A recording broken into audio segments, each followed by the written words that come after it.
There's something uniquely infuriating about hearing the hiss of air escaping your tires at 6 in the morning, especially when it's the third time this month, and especially when you know exactly who did it.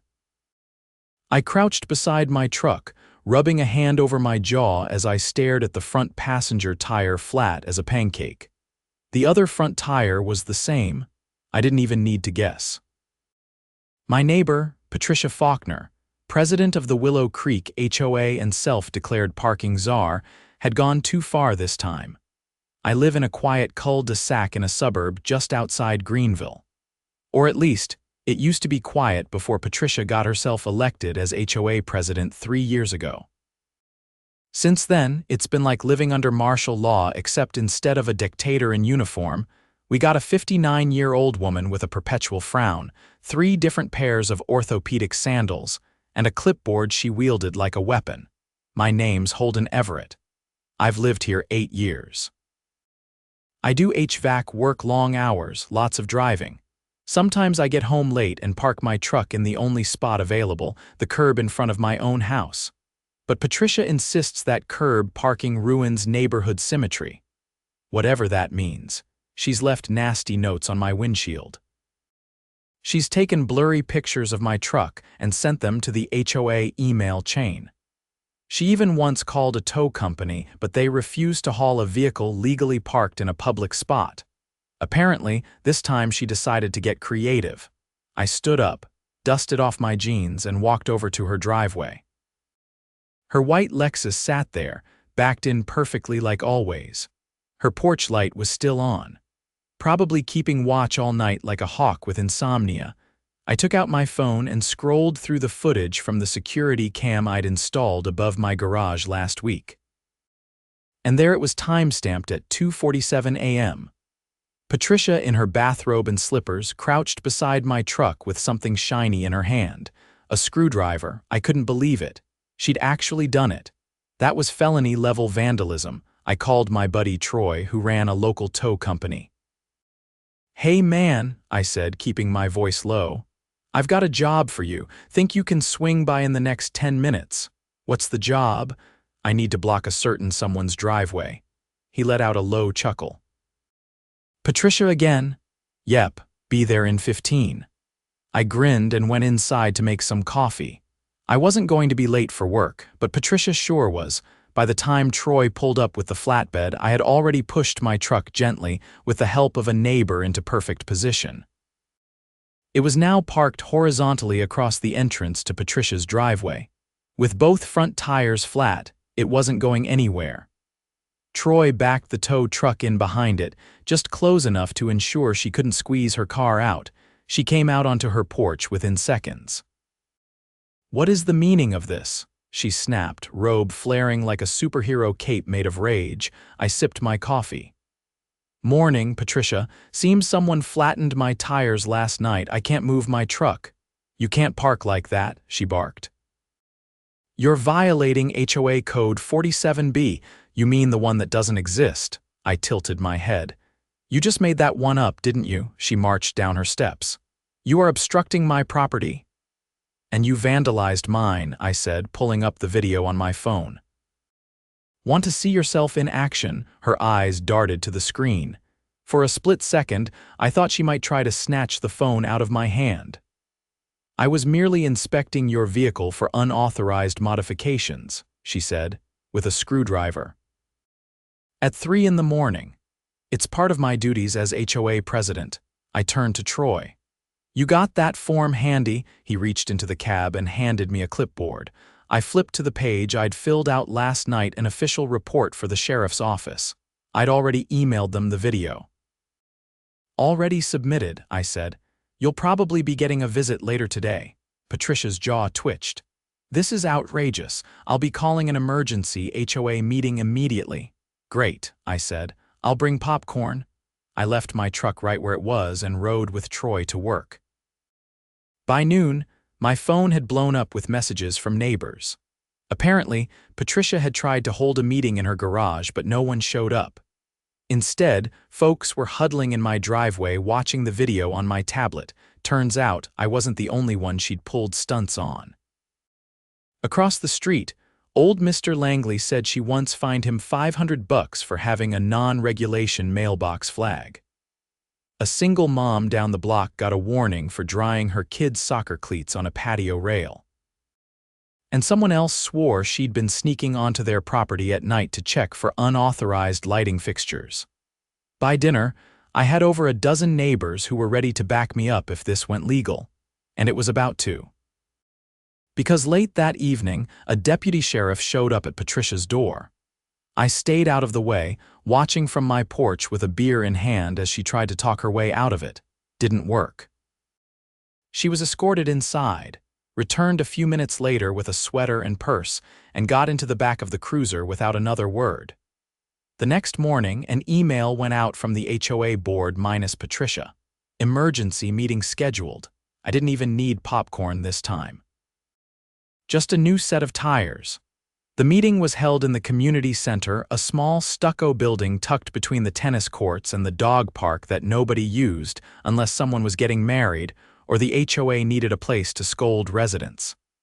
That night, it was packed wall to wall. Folding chairs scraped against tile as neighbors clustered together, murmuring in tight knots. I stood near the back, arms folded, leaning against the wall beneath the Vision of Willow Creek banner that had faded to a washed-out beige. The HOA board, minus Patricia, sat at a long plastic table up front.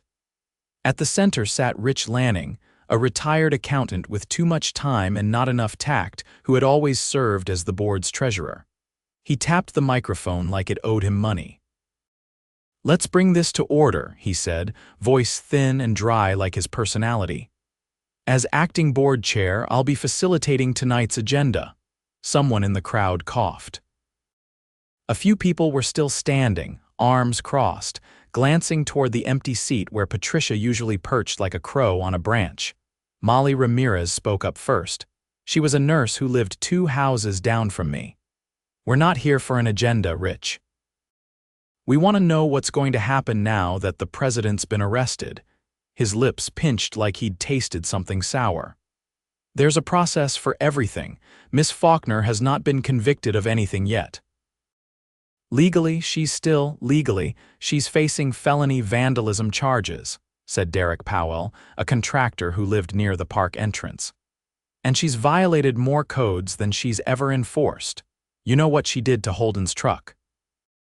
"What about the rest of us?" A murmur of agreement rippled through the room. I caught eyes with Rich. He looked away. "I propose we do a forensic review," said a woman from the middle row. I recognized her, Janet, an attorney who had moved in last year. "Every fine issued in the last 24 months, every expenditure, every complaint filed, we audit it all." Rich cleared his throat. "That's a bit extreme."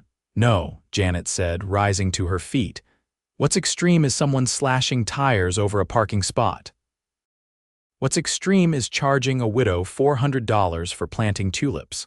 What's extreme is someone abusing power and hiding behind the bylaws.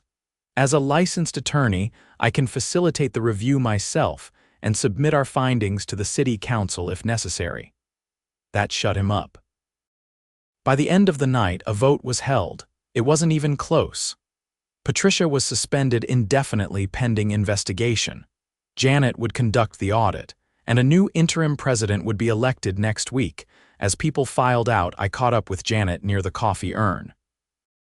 "You really gonna take this on?" I asked. She nodded, pulling her blazer tight around her. "I've seen this before, not in a neighborhood but in small nonprofits. People get comfortable. They stop answering to anyone. Then they start doing things like forging documents or misusing funds. I want to know how deep this goes." I offered to help. Not with legal work, I wasn't qualified for that, but I had something she didn't: a garage full of paperwork. Over the last year, I'd saved every notice, every letter, every absurdly worded email Patricia had sent me. A few others had done the same. Janet smiled at that. "Then we'll need a table and some strong coffee." The next few days, I became the unofficial headquarters for the resistance. Neighbors dropped off manila folders, envelope stacks, even screenshots printed from phones. Janet and her assistant, A quiet guy named Theo with a laptop and a 1,000-yard stare combed through everything with the focus of forensic accountants. By Thursday, they had something. Janet called a private meeting with a few of us who'd been targeted the most. We met at her house, this time neutral ground. As we sat around her dining table, she laid out the findings. "There's a pattern," she said, laying out several printouts. "Patricia issued fines disproportionately to certain residents, mostly homeowners who challenged her publicly or ignored her recommendations. But it gets worse." She slid over a spreadsheet. "These fines were deposited into a secondary HOA account, one that doesn't appear in the annual reports." Derek leaned forward. "You're saying she had a slush fund?" "That's exactly what I'm saying. Over $17,000 collected outside of official records. There are checks with her signature deposited into a personal use account listed under an LLC called WCF Services." "WCF," I said. "Willow Creek Foundation." That's what she called it, yeah. Except it's not registered with the state, it's a shell. She's been laundering fine money for over a year. Molly let out a low whistle. "So what now? I've already submitted this to the County Fraud Division," Janet said. "But we'll need to make a formal case to the HOA board to remove her permanently and vote in new leadership. And if the board tries to stall or bury this, we go to the local press." I nodded slowly. "She's going down hard, isn't she?" "Hard enough to crack pavement," Theo muttered. The day of the emergency board hearing, the entire neighborhood showed up. Even people who usually kept to themselves came out, retirees in golf hats, teenage kids helping their parents carry folding chairs, even the Thompson twins who owned the bakery downtown. Patricia wasn't there. Instead, a county detective stood in the corner, arms folded, watching everything unfold with a notepad tucked under his elbow. Rich opened the meeting, his voice unusually shaky. "We've received some serious allegations regarding mismanagement of HOA funds and abuse of administrative authority. As of this morning, a formal investigation has been opened by the county." Janet stood beside him, holding a thick binder. "This contains every documented violation, every forged memo, every misappropriated dollar. We've also spoken to former vendors who were paid under the table in exchange for kickbacks. There was a collective intake of breath, like the neighborhood had been holding it for months." A man in the front row stood up, James, who ran the landscaping co-op. "She hired us once, then said we violated lighting restrictions because we used a gas-powered trimmer. Fined us $400 on the spot. Then refused to pay the invoice," added another. The detective finally spoke. "Based on the evidence presented, we've issued a warrant for financial records and are coordinating with the county auditor. If anyone here has further documentation or believes they were targeted, please step forward after the meeting." By the end of the night, over 20 neighbors had signed statements. Patricia's grip on the neighborhood had been built on intimidation and silence. But now the silence was broken. As we walked out into the night air, Derek clapped me on the shoulder. "Hard to believe it started with a flat tire." "Sometimes the little things are just the first crack," I said. "Then the whole dam gives way." Janet handed me a sealed envelope. "This is for you, it's from the county. They're opening a civil action case. You might be called as a material witness." I took it, feeling the weight of it more than I expected. "Guess I'd better shave," she laughed. "Don't do anything drastic, just be ready. This thing's about to get very public," and it did. The county's case against Patricia snowballed faster than anyone expected. By the following week, a subpoena had been issued for HOA financial records dating back 3 years, and the fraud division had already flagged multiple transactions that suggested tax evasion and embezzlement. But the most damning revelation came on a drizzly Tuesday morning when Theo knocked on my door with a flash drive and a look that made my stomach tighten. "I pulled metadata from the emails Patricia sent to residents," he said, stepping inside and brushing rain off his jacket. "There's one account she used that wasn't part of the official HOA domain. It's a private alias registered through a domain parked in Nevada. I traced it back to a P.O. box in Henderson that's linked to 3 other shell companies. I raised an eyebrow. She's laundering across state lines, he nodded grimly. That's not even the worst of it. One of the companies got a landscaping contract last year, paid out nearly $6,000 for seasonal mulch application to a vendor that doesn't exist. The check cleared into an account under a local LLC named C+P Services. C+P, I repeated, frowning. What's the C? Curtis Faulkner, her son. That was the moment the story went from neighborhood scandal to full-blown white-collar crime. Within 48 hours, county investigators had secured a warrant for her home and began executing a search. I watched from inside my garage as 2 unmarked sedans and a plain white van rolled up to her house. A deputy led a locksmith to the front door, and minutes later, they were inside. Patricia still hadn't returned since her detainment. Word was she'd lawyered up and was staying in a short-term rental on the other side of the city, trying to avoid press. But she couldn't avoid what they found in her house. Janet rang my phone that evening, her voice taut with disbelief. They found a safe behind a false panel in her closet, she said. Inside were uncashed checks, cash withdrawals totaling over $10,000, and a handwritten ledger of discretionary expenses. One of the entries was labeled Quiet Bonus CF for Pressure Job. Pressure job? I asked. I think that's what she called fining people into submission. Later that night, I stood in my driveway as neighbors gathered, their conversations hushed but electric. Nobody celebrated, at least not openly, but there was a current of vindication in the air. Patricia had ruled this place like a petty tyrant for far too long, and it was finally unraveling. But none of us were prepared for what came next. The following morning, Janet called an emergency meeting not at the community center, but at the county courthouse. A judge had granted a motion to suspend all HOA enforcement activity until the board could be restructured and a full audit completed. That alone was a victory, but it was the second motion that stunned everyone. We've been granted standing to pursue civil damages against the HOA, Janet announced inside a small courtroom packed with residents. Because Patricia misused her authority while acting in an official capacity, the HOA as a legal entity is liable for her actions.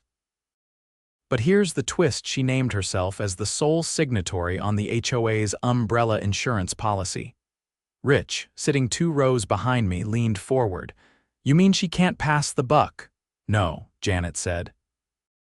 She is the buck. The judge's ruling allowed residents to file individual claims for damages caused by Patricia's enforcement actions. That included unjust fines, property damage, and even legal costs. Molly, who'd been quietly gathering medical records after Patricia's harassment worsened her hypertension, teared up beside me. But things didn't stay quiet for long. 2 days after the ruling, someone tried to break into Janet's garage. Theo caught it on a trail cam mounted above her driveway. The figure was blurred. Rain made the footage murky, but you could clearly make out a crowbar and a pair of white sneakers with neon green laces.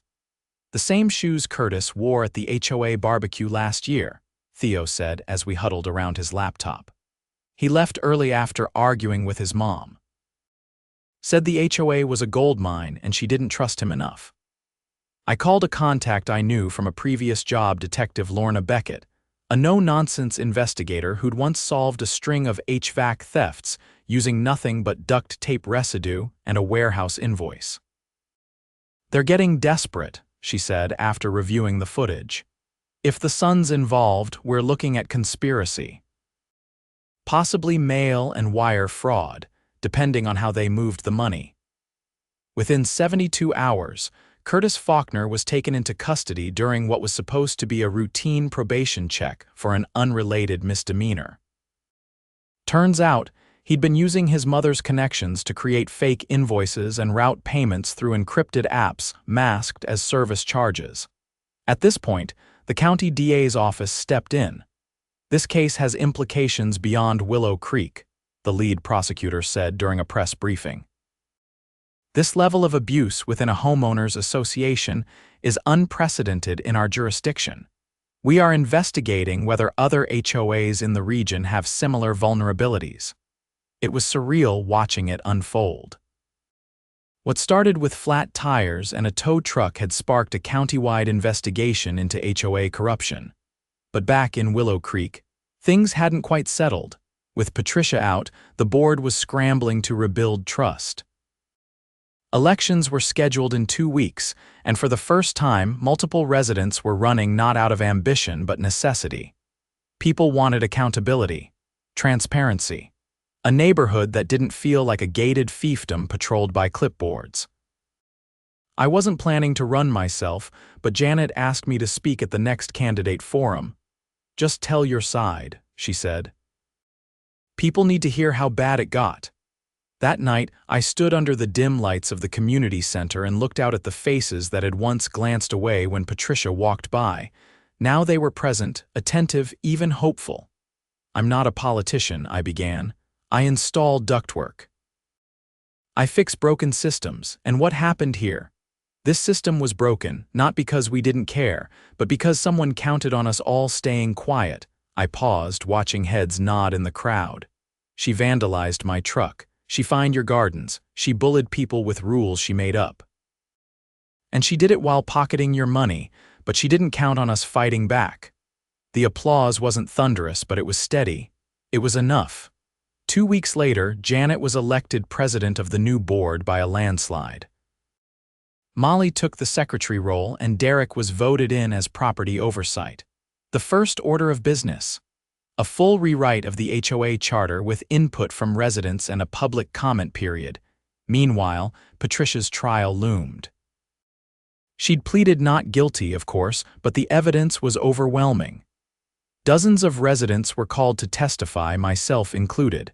When I took the stand, I laid it all out the night I found my tires slashed, the security footage, the retaliation. Her lawyer tried to paint me as a disgruntled resident with a personal vendetta, but the judge didn't buy it. Especially not after Theo submitted the digital forensics report connecting Patricia's fake email alias to the financial misappropriations. Curtis, facing his own set of charges, turned state's evidence in exchange for a reduced sentence. His deposition was the final nail. In the end, Patricia was convicted on multiple counts of fraud, vandalism, and abuse of fiduciary duty. Her sentence included restitution to the HOA and barred her from serving on any governing board for the rest of her life. But more than that, she lost the grip she'd held for years, not just on our neighborhood, but on the fear she'd planted in so many of us. Willow Creek wasn't the same afterward, but it was better. We planted new flowers where she'd once issued fines. We held block parties without permits. We parked wherever we were legally allowed, and nobody ever flattened another tire again. The morning after Patricia's conviction, the air in Willow Creek felt different, more than just lighter, freer. The hush that used to settle over the neighborhood, that unspoken tension, had evaporated like mist after a storm. People walked their dogs without glancing over their shoulders. Kids rode bikes across driveways that had once been off-limits. It was the kind of peace that only comes after standing up to something that had been stealing your dignity in tiny increments for years. But peace wasn't the same as closure. A week after the sentencing, Janet called a final community meeting, this one under the old oak tree by the walking trail. No folding chairs, no podiums, just neighbors on picnic blankets and camp stools, passing around lemonade pitchers and homemade brownies. It was casual, but the purpose was serious. "There's one thing we haven't talked about," Janet said, standing with her hands in her jacket pockets, eyes scanning the crowd. "The missing funds. We know what Patricia took.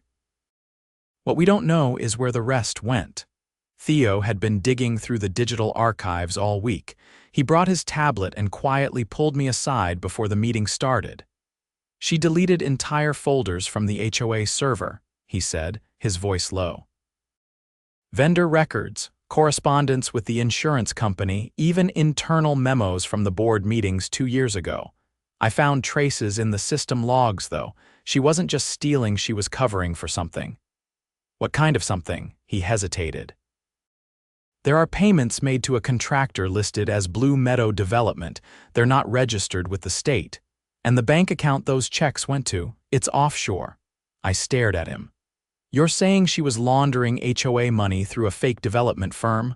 Worse, he said. I think she was trying to sell off part of the Greenbelt. That hit like a gut punch. The Greenbelt was a stretch of protected woodland that bordered the east side of the neighborhood. Walking trails, native plants, even a small pond where kids caught frogs in the summer. It was technically owned by the HOA but protected under a city easement agreement, if Patricia had found a way to fake zoning documents or bypass that easement. She was preparing to sell it for development, Theo said, confirming my thoughts. I found a draft letter she never sent. It was addressed to a private investor group in Tampa. She labeled it Phase 1, East Parcel Transfer. Janet didn't wait. She contacted a city land use attorney named Marla Quinn, who reviewed the easement contract. Within 48 hours, Marla confirmed that someone had submitted a false amendment request unsigned, but with forged HOA board letterhead and a signature block that mimicked Rich's handwriting. Rich swore he never signed anything like that. I never even knew about a parcel transfer, he said when confronted. That wasn't on any agenda. If she forged my name, she did, Marla said, holding up the original document. And she submitted it with a post office box as her return address. The city flagged it, but before they could investigate, she withdrew the request. It was clear now. Patricia had tried to push through a covert land sale under the guise of community enhancement, then backpedaled when scrutiny increased. That's what the shell companies were for. That's where the diverted funds were going. City officials launched a formal investigation into land fraud. A detective from the municipal zoning office confirmed that had Patricia succeeded, the Greenbelt would have been bulldozed for a row of high-end duplexes. The sale was projected to net nearly $300,000, none of which would have gone to the HOA. The judge overseeing her case reopened sentencing proceedings. Fraud, embezzlement, and vandalism were one thing. Attempted illegal land transfer involving protected city property. That was a different animal, a much bigger one. The final hearing was held in a downtown courtroom with a high ceiling and no patience for theatrics. Patricia's lawyer tried to argue that none of the documents were signed, that no harm had technically been done. But Marla had brought copies of the forged amendment, the investor correspondence, and the bank transfer logs. Intent to defraud, the judge said, tapping the bench with her gavel. That's what this is, and it's not just intent, it's action. You submitted false documents to a city department using forged signatures and attempted to profit off of public land. Patricia didn't speak. She just stared forward, face blank, like she'd finally run out of schemes. Her sentence was amended to include an additional 5 years in state prison, with a restitution order for the full amount of misappropriated funds. The court also ordered the liquidation of her personal assets, her car, her furniture, even her stake in the house she once ruled from like a throne. The proceeds would go directly to the HOA's recovery fund and to repay residents who'd been fined under false pretenses. Back in Willow Creek, the mood was electric. Not jubilant, not gloating, just settled, like something had finally clicked back into place. The new board commissioned a full audit of HOA policies.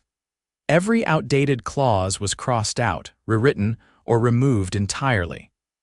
Gone were the arbitrary fine policies, the vague rules about aesthetic cohesion, and the ridiculous parking restrictions. They were replaced by clear, common-sense guidelines that residents actually voted on, but the biggest change came when Janet introduced the Neighborhood Charter Amendment. It's simple, she said at the community vote. From now on, no HOA president can unilaterally make financial decisions without a full board vote, and all board meetings will be open. No more closed-door sessions, no more secret policies. The amendment passed unanimously. As for me, I went back to work. HVAC wasn't glamorous, but it was honest. And after everything, that meant something. I kept the security camera up not because I was worried, but because it reminded me how things changed when you paid attention. One evening, about a month later, I came home to find a note in my mailbox. Handwritten with careful cursive, Holden, thank you for standing up when the rest of us were too worn out, for not letting it go. You didn't just fix your truck, you fixed our neighborhood. M. Langley. I folded it up, tucked it in the desk drawer where I kept a few other keepsakes. Not because I needed a reminder of what happened, but because sometimes the smallest acts like parking your truck on the curb are what finally pull the thread that unravels the whole rotten system. And now, I park wherever I damn well want.